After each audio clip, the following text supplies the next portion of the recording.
Hi, and welcome to the X22 Report. My name is Dave, and this is episode 450, and today's date is August 25th, 2014, and the title of this episode is Libyan Government Overrun, Central Bankers Prepping Invasion of Libya. Now, we can see what's been going on here. All the tribes in pretty much in all these Middle Eastern countries have been rising up. The United States central bankers have been using drone attacks to keep them back. Of course, they call them Al-Qaeda. They're terrorists. But really what they are the tribes of the country saying, you know what, we want these countries back. We don't want the puppet regime in there. We do not want a central bank in this country. And they all been rising up. And of course, they introduced, and when I say they, the United States central bankers introduced the Islamic State into Iraq. And this was to cause chaos throughout the region. And it would enable the United States to get into all of these countries. And we're seeing this starting to unfold right now. And what has happened here in Libya, we see the tribes now have been pushing and pushing, and they're saying the government needs to resign. They want a new government. Of course, we've been seeing bombings inside Libya, and we kind of know who it is right now. It's other neighboring Arab nations, the United States, all trying to keep back the tribes, but it has not been working. So what are they doing now? Well, they're planning for some type of invasion, and I'll get into that a little bit later in this report. But let's get right into the economic collapse news here. Now, we understand that Europe is completely falling apart. I mean, faster than we ever thought. I mean, we know that there are sanctions on food from Russia. This is accelerating the collapse, not causing the collapse, but accelerating it. The system has been collapsing all along. We know going back to August of 2013, France, the president was out there saying, oh, we're in this fantastic recovery. The Eurozone was telling us we're in this fantastic recovery.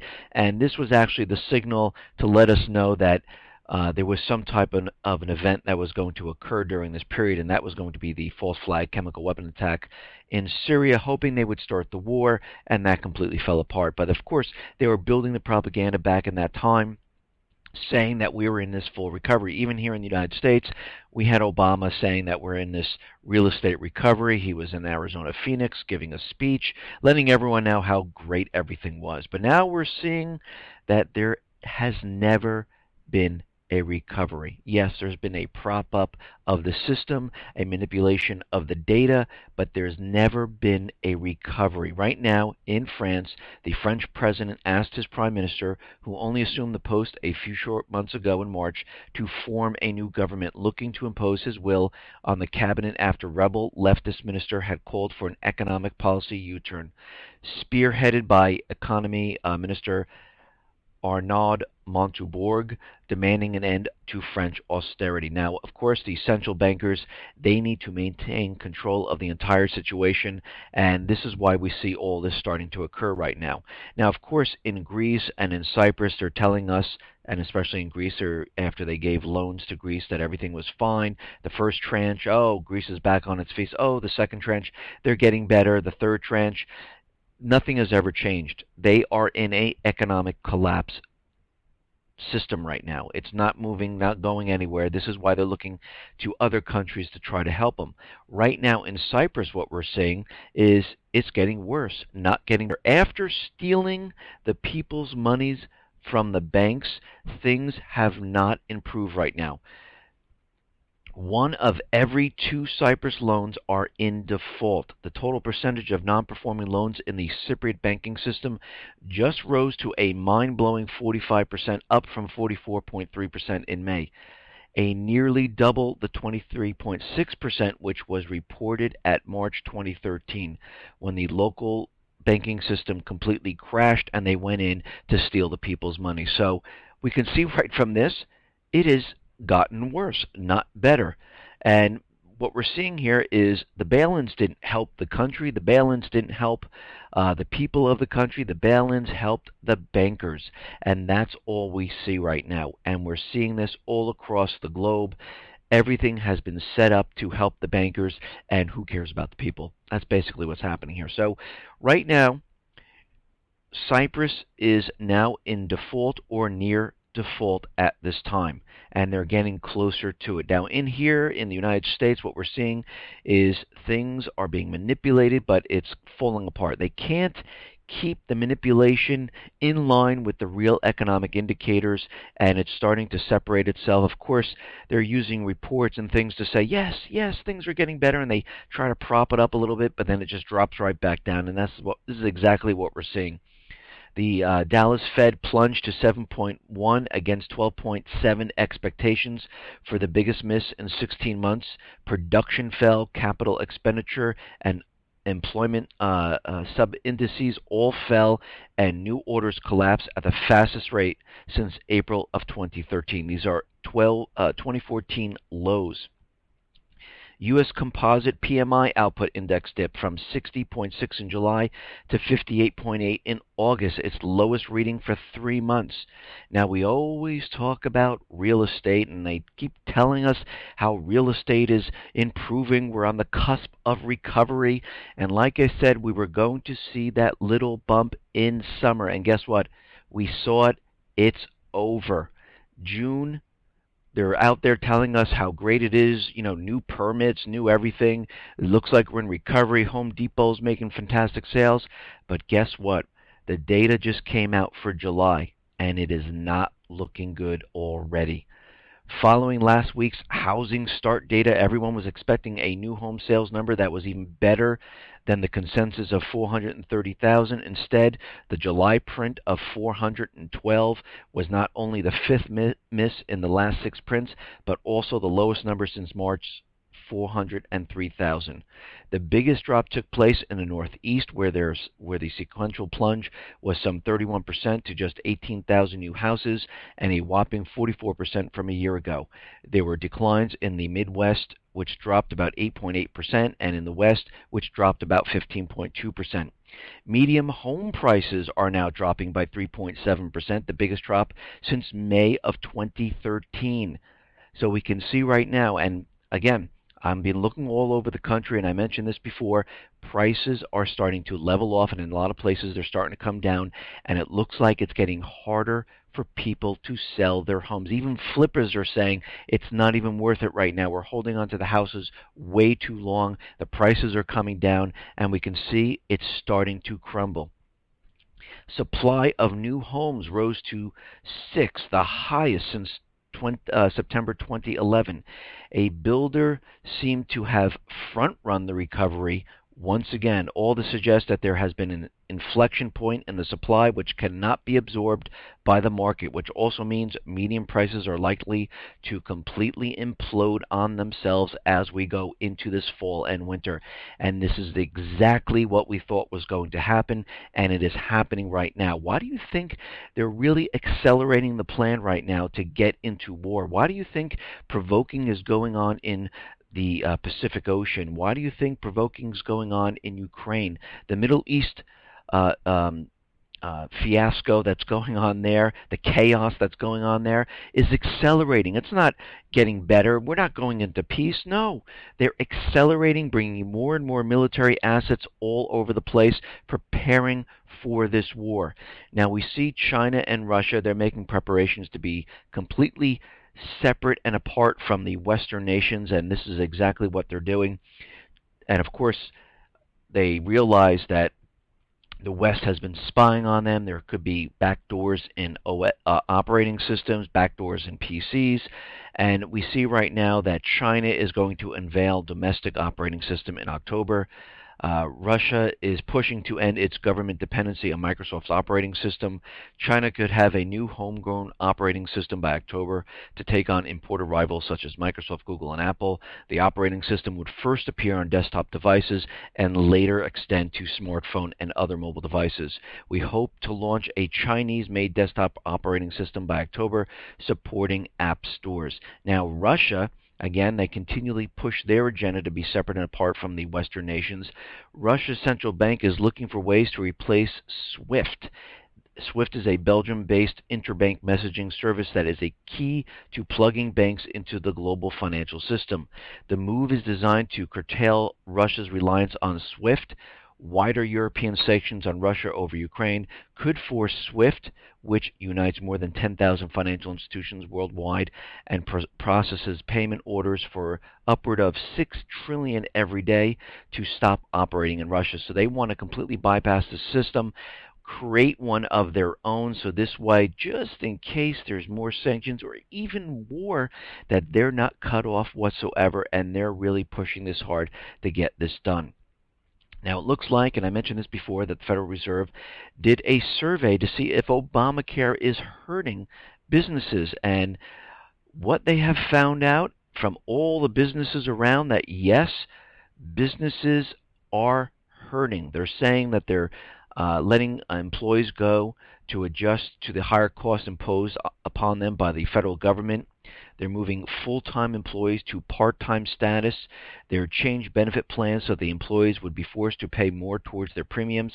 And we have to remember back what the government officials, especially Obama, told us when they were creating this health benefit. And I'm not talking about, well, you got to vote on it to read it. I'm talking about all the things that they fed us to make us believe that this was incredibly fantastic for everyone. Promise number one: if you like your health care plan, you'll be able to keep your health plan. No, that didn't happen.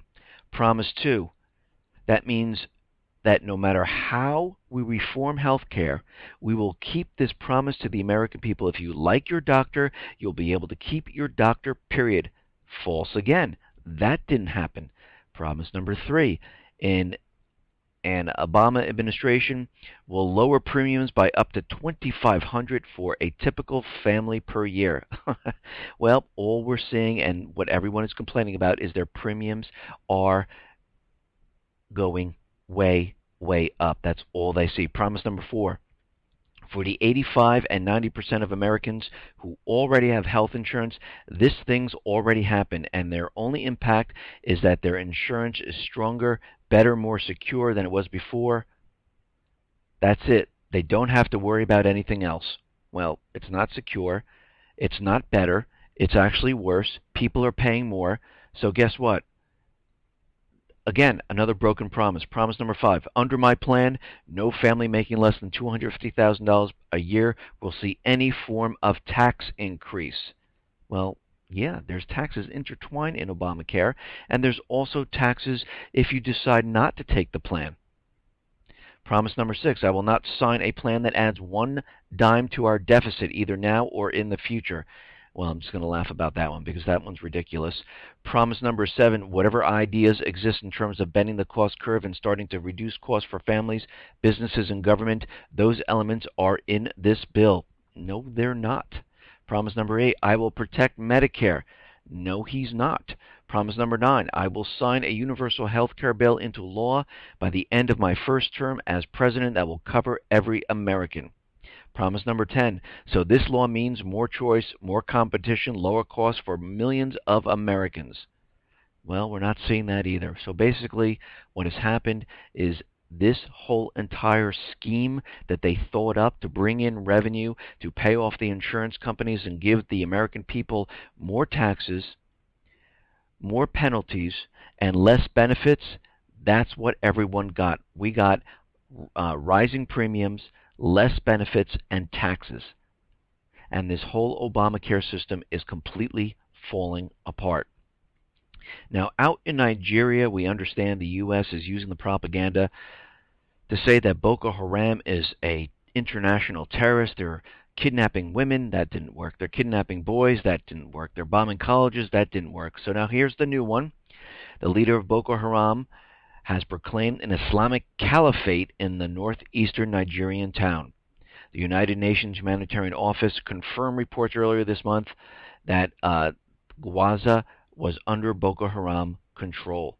Boko Haram is also believed to be in control of other areas of the northeastern Nigeria, including the southeastern part of Borno State, as well as much of the territory north of Borno, and one town in neighboring Yobe State. So we can see right now they're pushing this agenda, and of course they're using the same thing that they're using in Iraq, this caliphate, and it's the same exact playbook, no difference. Use terror, get the government to ask the United States government, central bankers into the country, and everything will be fine because they'll, plunder the country, take the natural resources, put them into a complete collapse type of scenario. As long as they are there, they can pretty much put off China in what they're trying to do. And China is pumping in billions of dollars into the infrastructure of most of the African nations. A lot of the African nations are removing the dollar from the reserve and ramping up in yuan and renminbi, and we can see right now that the United States central bankers are not going to stop. They need to get into these certain areas because they do believe they can prop up the system a little bit longer. Now, Russia is wondering, and they are saying that they have not received a clear explanation of why Kiev has not presented the recordings between the air traffic controllers and the crew of the downed Malaysian airline passenger airplane. Well, they're never going to get those because that would implicate Kiev, the United States, and other countries in this whole entire downing of this airline. So they're not going to give this over. And this is also why they made this pact with these countries, Kiev, United States, Australia, UK, that, they're in it to, I think the Netherlands, they're in it together. And if they decide not to give the information out, they don't have to. And everything is going to remain classified. Now, it looks like Russia is preparing to send a second humanitarian convoy into Ukraine. Of course, this will be considered an invasion, and it looks like they're getting prepped to do this. We'll see how this works out. Now, Fitch is out there, and they're saying Ukraine has been downgraded one step above default. Like we said, Ukraine is completely collapsing. Their currency is collapsing. The people will have no gas this winter, and again, they're just full of debt. And they lost Crimea. They're in a war with the southeastern section. And of course, they're just pushing the agenda that everything is fine, don't worry about it. And we can see right now that this entire country is collapsing. The people don't want to fight in this war. They're protesting, rioting. And like I said, as we continually go forward, I wouldn't be surprised if the people actually have a grassroots rising up and they kick out this puppet regime.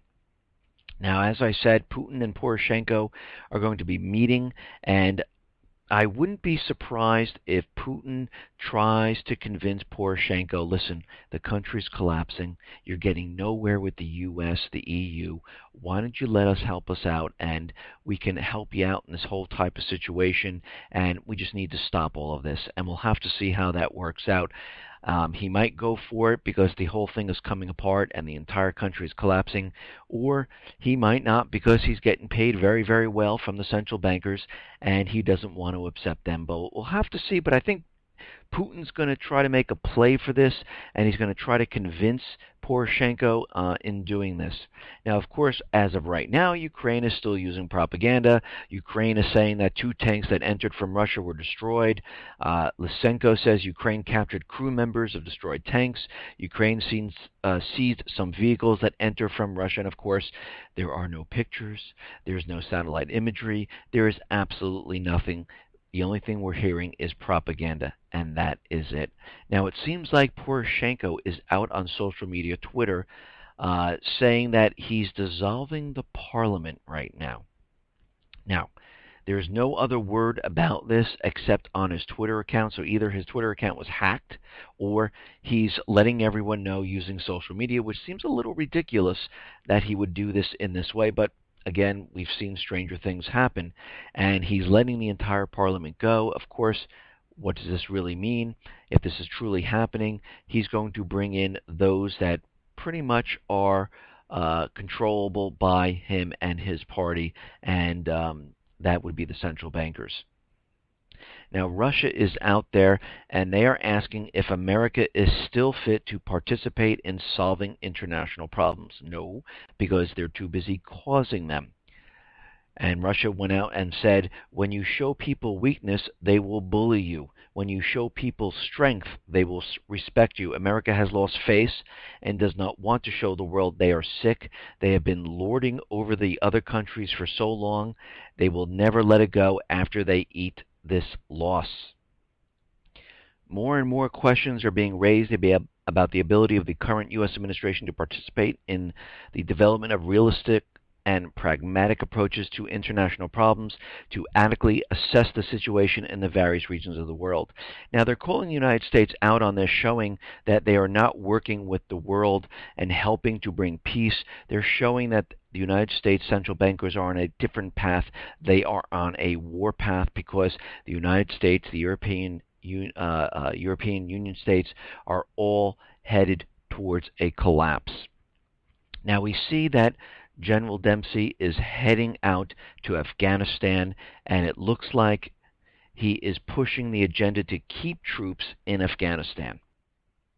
As we know, John Kerry was out in Afghanistan trying to help with the elections because they can't get a new president elected. Of course, the one they want is the one that will sign the bilateral security agreement. And of course, without this bilateral security agreement, all troops have to be removed from Afghanistan. If they sign the bilateral security agreement, troops can stay in Afghanistan. Now, of course, Dempsey is out there, and he said he's found a way to keep troops in there a little bit longer while they work out this whole election thing, because troops have to be removed by the end of this year. And, of course, they don't want to remove troops from there. They want to keep troops in Afghanistan. I've said this many, many times before. China is there pumping billions of dollars into their infrastructure. They found a huge amount of lithium. It's a huge amount of copper in Afghanistan. It's in a strategic location. They're growing poppies there to pay for their covert operations by using it to sell and create opium to other countries. And right now what we're seeing, and of course the whole thing is they're saying that Dempsey is in there for transition talks, but really what's happening is they want to make sure they can keep the troops in there. They want to get that bilateral security agreement signed. The same thing in Iran is happening. They removed Maliki. He didn't want to sign the bilateral support agreement to keep troops in there, and this is why troops were removed. So we're seeing the same thing happening in both of these places, and they do not want troops removed from this area, and they will do everything they possibly can to keep troops in Afghanistan and not remove them, even though the president promised he's going to remove all the troops. This is not what they are planning. They're planning to keep them inside Afghanistan. That was lip service because they didn't sign the bilateral security agreement. Now it looks like several NATO member states have reportedly thrown their weight behind an agenda of targeting Russia with the U.S.-controlled ballistic missile shield, which is being built in Europe to allegedly guard the European Union against Iran. Now, of course, Russia kept on saying, well, if you are in peace talks with Iran, why do you need the missile shield? And why are you building it and making it more sophisticated if you're trying to have peace with Iran? It makes no sense whatsoever. And of course, we know the real reason, and we know why this missile shield is being created. It is for Russia, and the majority, especially Germany, have opposed to avoid provoking Moscow unnecessarily, because NATO has spent years trying to assure the Russians that its missile shield wouldn't target them. But I hate to say this, this is really being created to target them, and they're using Iran as a cover story, and it's really not working. They know that this missile shield is for them. Now, it looks like the Pentagon is set to test a new hypersonic missile. Advanced hypersonic weapon flight test expected as early as today. The Pentagon will conduct a crucial flight test of a new ultra-high-speed missile this week that is a key part of the strategic weapons program of preparing arms that can attack any point on Earth in 30 minutes. The flight test of the Army's advanced hypersonic weapon will take place as early as today from the Kodiak Launch Complex on Kodiak Island, Alaska. Now, we have to remember, Russia and China already have these missiles. The United States is playing catch-up to this type of missile right now. Now, it looks like there is intel that's coming out about al-Qaeda, that Iran sent aid via Turkey to jihadists in Syria. Early this year, the United States determined that Iran was helping transport al-Qaeda fighters and funds to Syria via Turkey. The U.S. Treasury Department said Tehran has allowed al-Qaeda to run operations in Syria. Treasury identified a man termed as al-Qaeda facilitator who is sending fighters and money through Turkey into Syria. Now you can see they're creating the illusion and the propaganda that Iran and Syria are all part of this network of funding al-Qaeda. And they want this to occur because they've been telling us that Iran and Syria have been the launching pads for terrorism. Iran is spreading terrorists all across the world, and Syria is doing the same. And we can see they're trying to push the agenda that they are helping the terrorists. Now, it looks like Russia is backing Syria right now, and Russian Foreign Minister Sergei Lavrov and his Syrian counterpart Walid Maloum on Monday confirmed the common position on an uncompromising fight against terrorism in all its forms. The top diplomats expressed hope that the UN Security Council Resolution 2170 would be a significant step towards a joint fight against terrorism. Now, of course, we know the United States wants to go in there and bomb Syria, and Syria has given a warning saying absolutely not, do not do this. We are a sovereign nation, and any type of aggression like bombing, we will take this as an act of war. And Lavrov is out there saying that they stress that any actions against terrorist and extremist elements should be made in strict compliance with the principles and norms of international law, including the respect of states' sovereignty.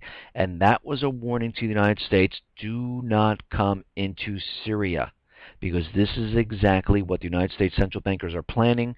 They are planning to move the agenda forward and get into Syria. And who's waiting on the other side?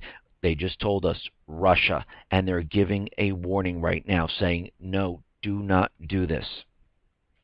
Now, it seems like they're pushing the agenda that the Islamic State now has these advanced weapons because they've raided bases in Syria and they've stolen man-pads, anti-tank weapons, they have MiGs, and they have all these advanced weapons. Now, of course, as we know, we could see some type of incident now where a U.S. plane is shot down with one of these man-pads, and they will blame it on the Islamic State. It could be coming from Syria, and they can say, listen, we need to go in there. They've already attacked the United States. They knocked one of our planes out of the sky, and this would give the president the right under the War Powers Act to go in and find the Islamic State. Now, we can see, but the problem with this is the Islamic State is really not part of any government. They're inside a sovereign state. So we're going to have to see how this plays out. Now, we know in Libya we have these unidentified bombings occurring, and we see that the Libyan tribes there have said that the planes that flew over and bombed are F-16s, and the United States is saying, yes, it was United Arab Emirates and Egypt. And of course, they didn't do this without the permission of the United States. Come on. So all of the countries were in on this. They went in there, they were identified, and now they're trying to wiggle the way out of this, blaming it on these two different countries. And we know the United States was involved, the UK was involved, and we're seeing that they need this propaganda to cover up their stories. Now, it looks like the Islamists, the tribes in Libya, have seized Tripoli's airport, and it seems like the Libyan government is completely falling apart, and it looks like right now they are forming their own new government and kicking the old government out. Now, of course, the Libya's official parliament, the House of Representatives, denounced the attack as illegal, branding Dawn a terrorist organization and announcing a state of war against the group right now. So they are saying now they are completely at war with this group. It's no longer just a terrorist group. And what is being prepared now is they're calling it a stabilization force in preparation of invading Libya.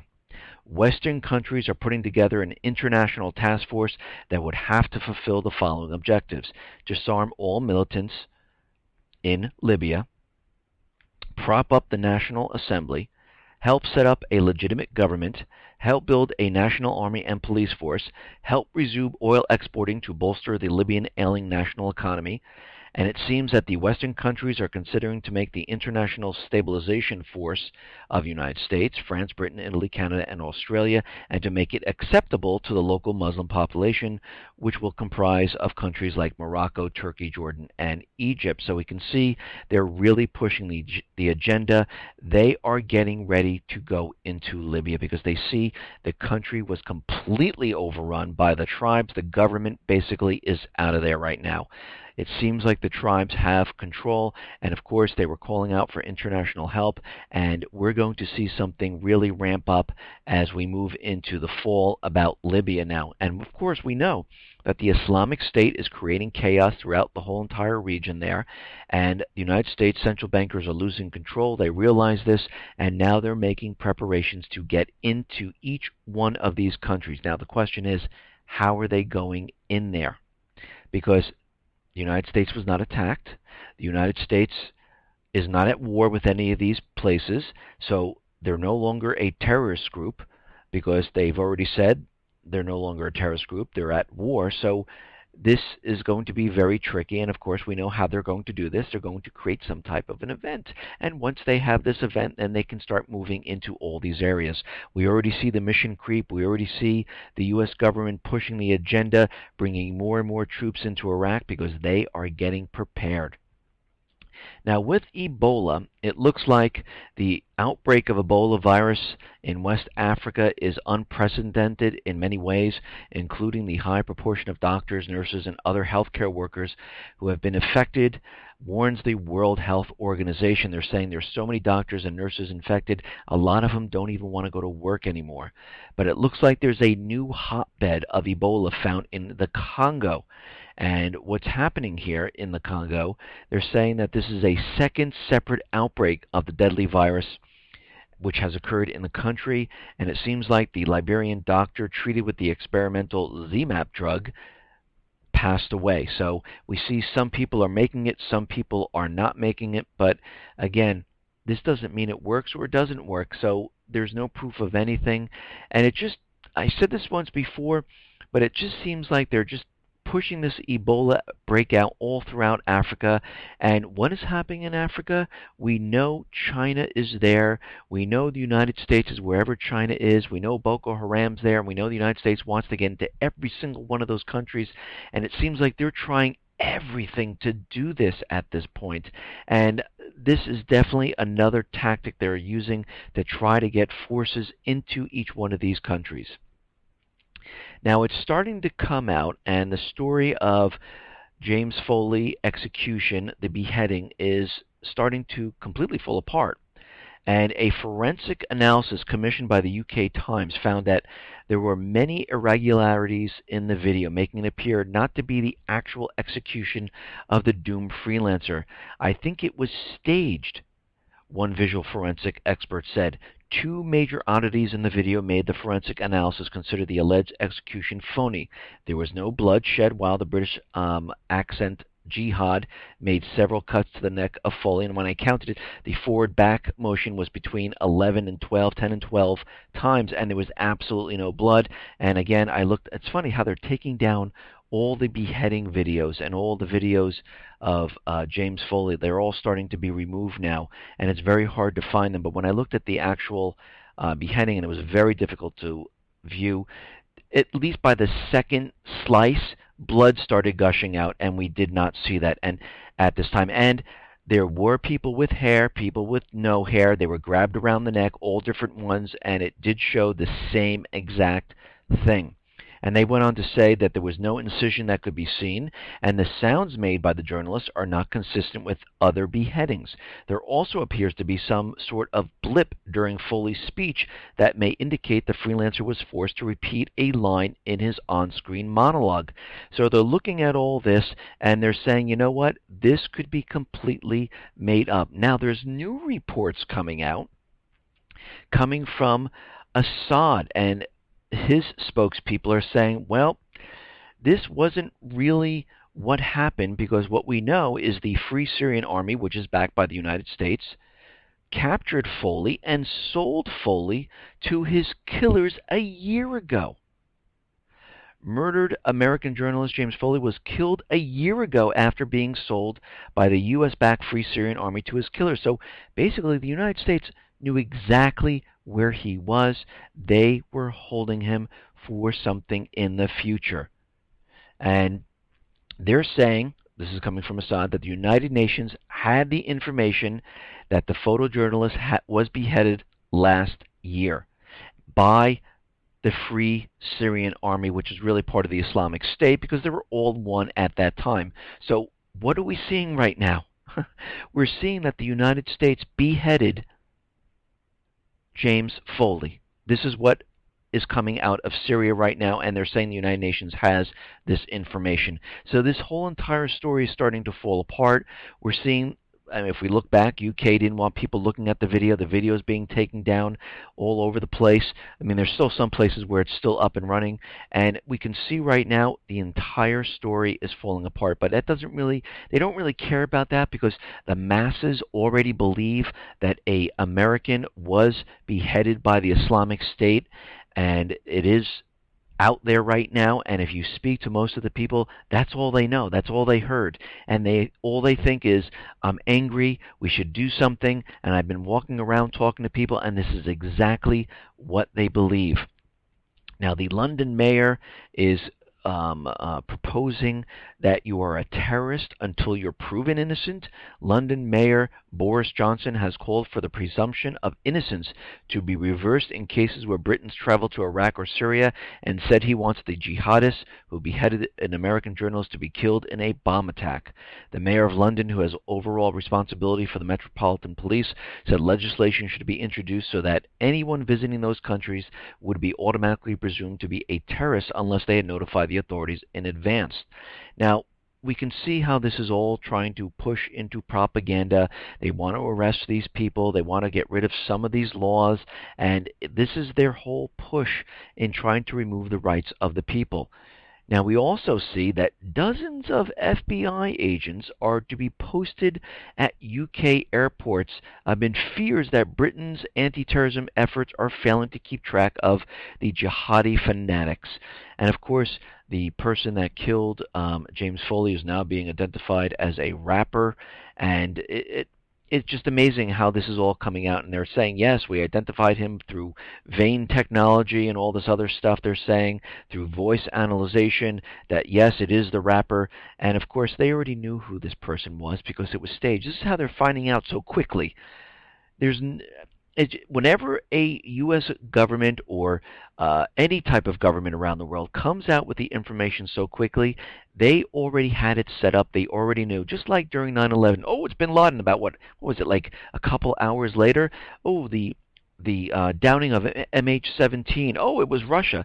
No, this is their part of their plan and their propaganda. This is why they're bringing out the information so quickly. But right now, FBI agents are going to be posted at the UK airport. What do we know about this? Whenever FBI agents are going someplace, we know something is going to be staged in that area. 3 U.S. officers from a specialist FBI counter-terror unit are expected to land at Heathrow on Tuesday, with another 10 arriving within the week and dozens more coming months. U.S. intelligence sources told the Sunday Express certain areas in the UK have been identified as being terrorist hotspots, and we will be particularly keen to glean further intelligence and garner sources there. Now, we can see they're going out there for a specific reason. We saw it happen in Ukraine. FBI was in there, CIA was in there, and look what happened. They created the anti-terrorism force. They started going after those people that have referendum. They started to crack down on the country. They brought in more paid mercenaries, and the whole thing started to really go out of control. And we're going to see the same thing in UK, where they're probably staging something in this area already, because we already know in the United States it's already been staged. Now, it seems like, and we've had reports about this before, and I reported on it, and James Garrow was reporting that there's going to be some type of attack on malls, and now out of Twitter, the Islamic State is reporting that, yes, they might be attacking a mall in Charlotte, North Carolina. Now, of course, this is all propaganda, and if this does really occur, it will not be the Islamic State. It will be an inside job, and they'll use this as terror, because we already know they're planning it. And of course, the person who spotted the Twitter account, and it looks like they're using a lot of Twitter bots to send all this information out and to keep posting. And don't worry, the FBI is involved in this, looking into it, and they're starting to say that yes, it looks like it's going to be Charlotte, North Carolina. We know they're making plans for the building in Chicago because they had that in the picture, and they're just giving you a preview of what to come because they want everyone to understand that it's going to be the terrorist group, and they need everyone to believe it. So the only way they can do this is to have all the government officials out there continually telling you that terrorists are coming, to show you different locations of where it's going to happen, to say, see, we had intelligence about it and it does work. No, it was planned. It's a false flag to get the American people to do something they normally wouldn't want to do, and that is go to war. Now, of course, the FBI is out there, and they're taking all these threats very seriously. And, of course, that last threat where ISIS, the Islamic State terrorists, are threatening the U.S., saying we're in our cities. They're threatening the White House. They're threatening Chicago and malls and everything like this. So right now, the FBI and the Department of Homeland Security have urged local police to be on high alert for possible homegrown terrorism. Homegrown terrorism. After alleged Islamic terrorists threatened Chicago and Washington, on Twitter, the government is begging local police to remain vigilant. The FBI and the Department of Homeland Security issued a bulletin Friday urging all local officials to be on the lookout for possible Islamic State threats and homegrown terrorism. Notice how they throw this both in there. They have the Islamic State and homegrown. So what they want is they want all the police all revved up, looking at everybody. And if anybody is out of the ordinary, they suspect someone, even if it is a citizen of the United States and they're not doing anything, they want the police to come down hard on them. What do you think they are ramping up for? You got it. The collapse. They're putting everyone on high alert. They're making everyone crazy. They realize we're heading towards a period where everything is falling apart, and they're really accelerating their agenda. They're pushing it really hard. And again, like I said, we're going to see even more come out as we move into this fall. Already today, we had another type of shooter in New Jersey and Fort Lee, New Jersey. And again, this is all ramping up. I mean, that was all cleared and everything, but we can see how they're trying to push all these different acts all around the country, all around the world, and they're not going to stop because the collapse is coming. They do not want to be blamed for this. This is why we're seeing all this. If the collapse happens without starting a war, without doing anything, and it just collapses on its own after they just been trying to convince us there's been a recovery, that everything is fine, that the Fed is removing the stimulus, that everything looks great, that unemployment's down to 6.2%, it's going to look very suspicious of why all of a sudden this happened. And they can't let it happen because everyone will be like, wait, you just told us we're in recovery. We're doing fantastic. Real estate's recovering. I mean, that's all you hear over the corporate news. And now you're telling us we're collapsing for no reason? It would make no sense. And this is why they need a cover story. And this is why they're pushing it so hard. Listen, everyone, thanks a lot for listening. Be well, be safe, and especially be prepared. Thanks a lot.